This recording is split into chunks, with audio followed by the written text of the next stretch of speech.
Aarti Sharma from NIT Jalandhar. Today we will discuss about the concept of VSEPR and non-bonded electron pair repulsion theory and the bond angle. After that we will discuss also some questions also. Okay, so let's discuss chemical bonding. आज हम पढ़ने वाले हैं. तो chemical bonding एक अपने आप में बहुत इंपॉर्टेंट चैप्टर है, जेई के पर्सपेक्टिव से भी और नीट के पर्सपेक्टिव से भी. तो इसके अंदर जो वेस्पर है ये काफ़ी इंपॉर्टेंट टॉपिक है और बॉन्ड एंगल से भी काफ़ी सारे क्वेश्चंस देखे गए हैं जेई एडवांस में भी और नीट में भी. तो काफ़ी इजी टॉपिक है, स्कोरिंग भी है. तो चलो स्टार्ट करते हैं. सो एक एग्जांपल लेते हैं सबसे पहले OCl2 का. तो ऑक्सीजन की जो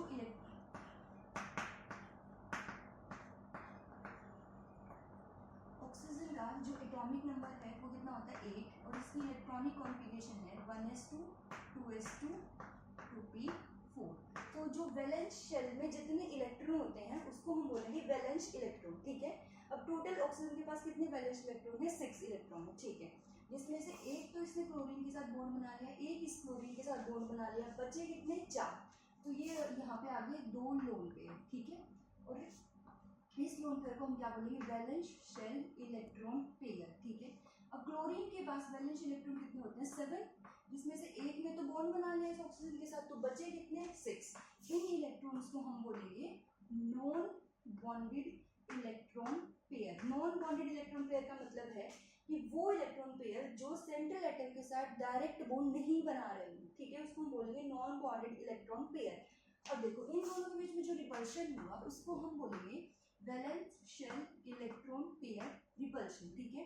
अब यहाँ पे जो नॉन बॉन्डेड इलेक्ट्रॉन के पेयर के बीच में जो रिपल्शन हुआ इस रिपल्शन को हम क्या बोलेंगे non bonded electron pair repulsion. इतनी चीज आई समझ में. ठीक है. अब हम यहाँ पे थोड़ा सा कॉन्सेप्ट देखते हैं बॉन्ड एंगल का. इसी एग्जांपल से मैं बॉन्ड एंगल समझाने की कोशिश करती हूँ. देखना ये एग्जांपल दिया मैंने अभी OCl2 का है ना, और ये है लोन पेयर. यहाँ पे जो रिपल्शन लग रही है वो है valence shell electron pair repulsion, और इन दोनों के बीच में जो रिपल्शन लग रही थी लोन पेयर के बीच में वो थी non bonded electron pair repulsion. Okay. अब इन दोनों लोन पेयर के बीच में रिपल्शन लगेगी तो ये दूर दूर हो जाएंगे, ये दूर दूर हो जाएंगे, तो ये जो बॉन्ड है ये पास आएगा, जिसकी वजह से जो बॉन्ड एंगल है वो क्या हो जाएगा कम हो जाएगा. इतनी चीज आई समझ में कि वेस्पर के बीच मतलब वैलेंस शेल इलेक्ट्रॉन पेयर के रिपल्शन की वजह से जो बॉन्ड एंगल है वो हमेशा कम होगा. तो इसी तरीके से जब नॉन बॉन्डेड इलेक्ट्रॉन के पेयर के बीच में रिपल्शन बढ़ेगी बढ़ेगी उधर जाता जाएगा, जिसकी वजह से ये जो बॉन्ड एंगल है वो क्या हो जाएगा इंक्रीज हो जाएगा, है ना. तो हम ये कह सकते हैं कि non bonded electron pair repulsion की वजह से जो बॉन्ड एंगल है वो आपका इंक्रीज हो जाता है. तो हम बॉन्ड एंगल मानेंगे किसको. ठीक है, क्योंकि वेस्पर से तो हम देख रहे हैं बॉन्ड एंगल डिक्रीज हो रहा है और यहाँ से हम देख रहे हैं कि बॉन्ड एंगल इंक्रीज हो रहा है.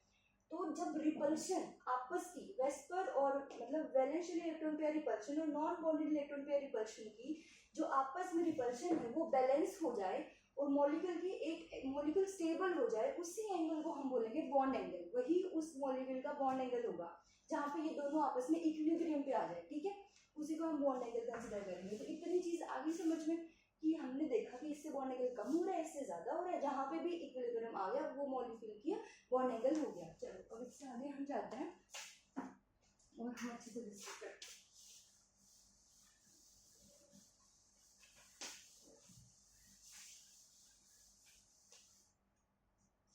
तो हम स्टार्ट करेंगे वेस्पर से.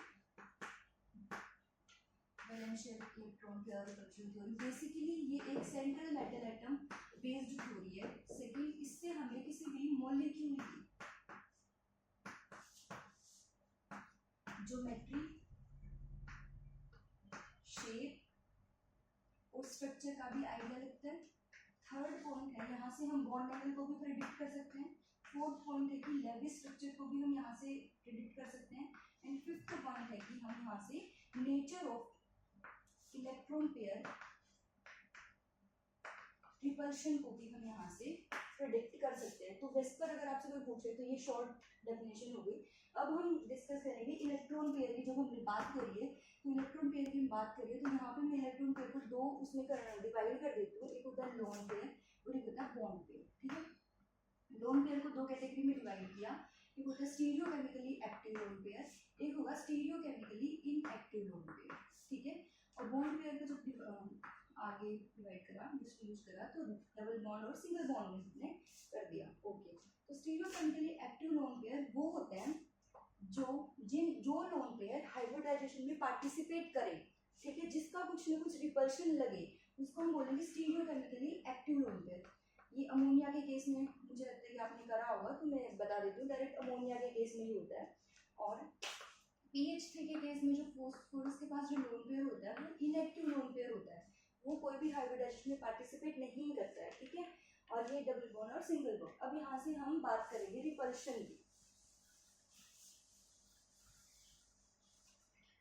डबल बॉन्ड की रिपल्शन की बात करें या फिर हम लोन पेयर की रिपल्शन की बात करते हैं, और सिंगल बॉन्ड की लोन पेयर की रिपल्शन की बात करेंगे, तो ये लोन पेयर जो है ये 2 इलेक्ट्रॉन है यहाँ पर, और ये अनशेयर्ड इलेक्ट्रॉन है। इसका मतलब इसकी जो इलेक्ट्रॉन डेंसिटी है वो इसके अंदर फैली हुई है, तो इसका जो रिपल्शन है वो बहुत ज़्यादा लगेगा। अब A और B के बीच में जो ये इलेक्ट्रॉन पेयर है ये आपस में डिवाइड हो रखा है, तो इलेक्ट्रॉन पेयर यहाँ पे डिस्ट्रीब्यूट हो रखी है, जिसकी वजह से रिपल्शन तो यहाँ भी लगेगी, पर इसके कंपैरिजन में रिपल्शन यहाँ पे क्या लगेगी, कम लगेगी, ठीक है। तो यहाँ से रिपल्शन का जो ट्रेंड जो आप देखते हो अपनी बुक्स में, वो ट्रेंड होता है लोन पेयर का रिपल्शन सबसे ज़्यादा होगा, उसके बाद लोन पेयर बॉन्ड पेयर का रिपल्शन सबसे ज़्यादा होगा, और फिर बॉन्ड पेयर का रिपल्शन सबसे ज़्यादा होता है, ठीक है। इसी के साथ एक ट्रेंड और देखेंगे, अगर मैं बोलूँगी ट्रिपल बॉन्ड की बात करूँ, ट्रिपल बॉन्ड यानी कि 3 इलेक्ट्रॉन, तो यहाँ पे तो रिपल्शन और भी ज़्यादा लगेगा एज कम्पेयर टू दिस, तो एक नॉर्मल ट्रेंड आ जाएगा कि ट्रिपल बॉन्ड की जो रिपल्शन है वो ज़्यादा होगी, उसके बाद जो रिपल्शन है वो लोन पेयर की ज़्यादा होगी, फिर डबल बॉन्ड की और फिर सिंगल बॉन्ड की, ठीक है। ये रिपल्शन का ट्रेंड है। ओके, अब एक क्वेश्चन देखते हैं, एग्जाम्पल करते हैं। मैंने एक एग्जाम्पल लिया है यहाँ पे BF3 और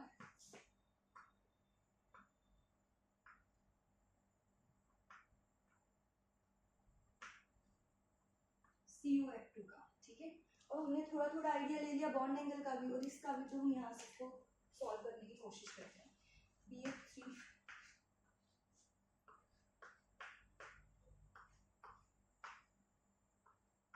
ठीक है,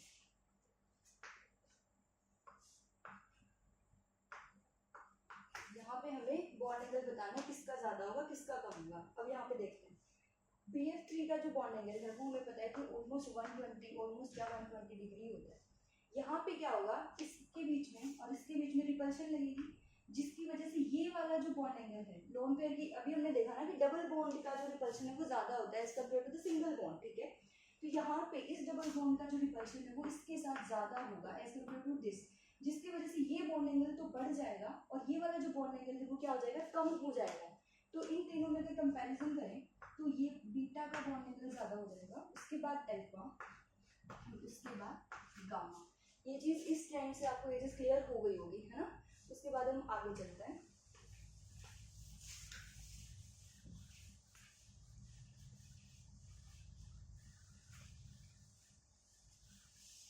अब जब भी हम बॉन्ड एंगल से रिलेटेड क्वेश्चंस देखते हैं ना, तो उसमें सबसे पहली चीज आती है NBEPR।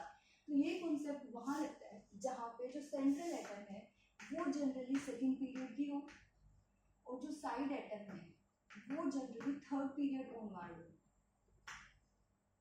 और इसकी एक कंडीशन है कि ये तभी एप्लीकेबल होगा जब जो हाइब्रिडाइजेशन है वो क्या होगी, sp3, ठीक है।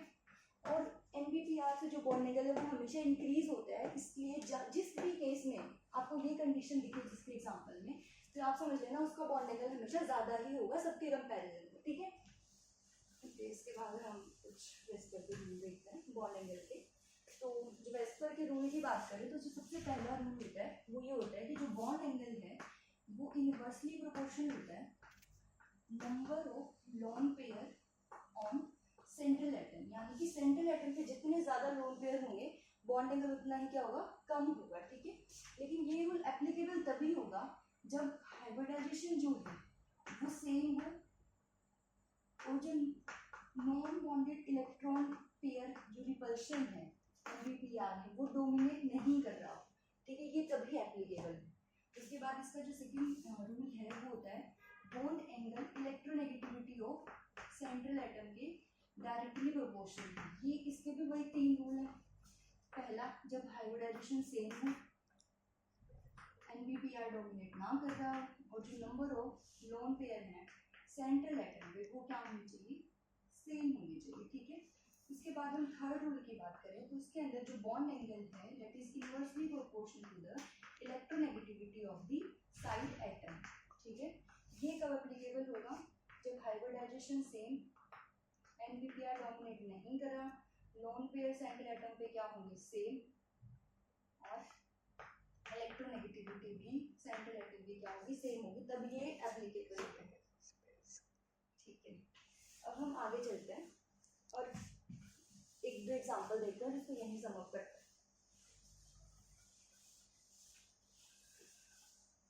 सबसे पहला एग्जांपल देखते हैं, BF3 NH3 PH3 और H2। ठीक है, इस केस में अच्छा एक चीज और बता देती हूँ, हाइब्रिडाइजेशन निकालने का एक फॉर्मूला होता है,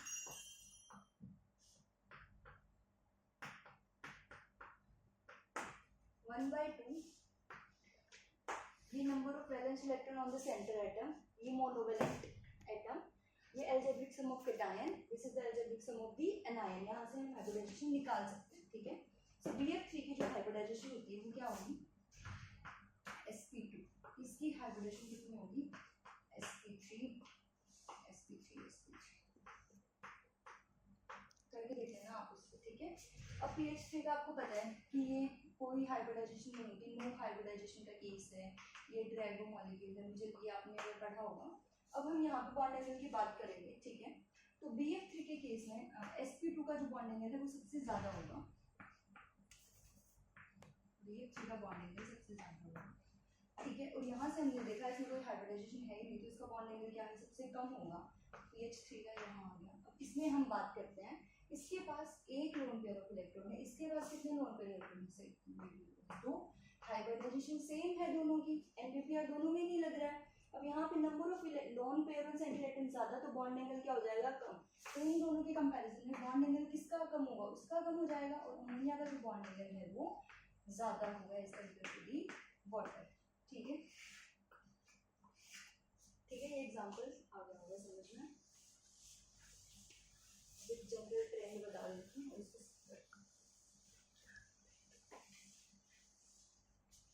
जब भी आपको बॉन्ड एंगल डिटरमाइन करना हो, सबसे पहले आप हाइब्रिडाइजेशन लें। ठीक है, उसके बाद आप NBPR पे जाओ, उसके बाद फिर आप वेस्टर की तरफ जाओ, और उसके बाद जो कंक्लूजन है वो आपको बॉन्ड एंगल का सही होगा। ठीक है, हाइब्रिडाइजेशन की बात करें तो sp का सबसे ज़्यादा होता है बॉन्ड एंगल, फिर sp2 का, फिर sp3 का। ठीक है, फिर आप ये देखो, अगर अब यहाँ पे कंक्लूज करना हो, उसके बाद फिर हम वेस्टर के तीनों रूल लगाएंगे जो हमने पढ़ा है ना, फर्स्ट सेकेंड थर्ड, यहाँ से हमारे, और एक चीज़ यहाँ से हमारा बॉन्ड एंगल आ जाएगा। एक चीज़ याद रखना कि अगर बाई चांस किसी केस में लोन पेयर अगर जीरो होता है, दो मान लो एग्जांपल लगा लीजिए जिसमें लोन पेयर जीरो है, तो उस केस में जो बॉन्ड एंगल है वो दोनों का ही बराबर होगा। ठीक है, उसमें बस, थैंक यू।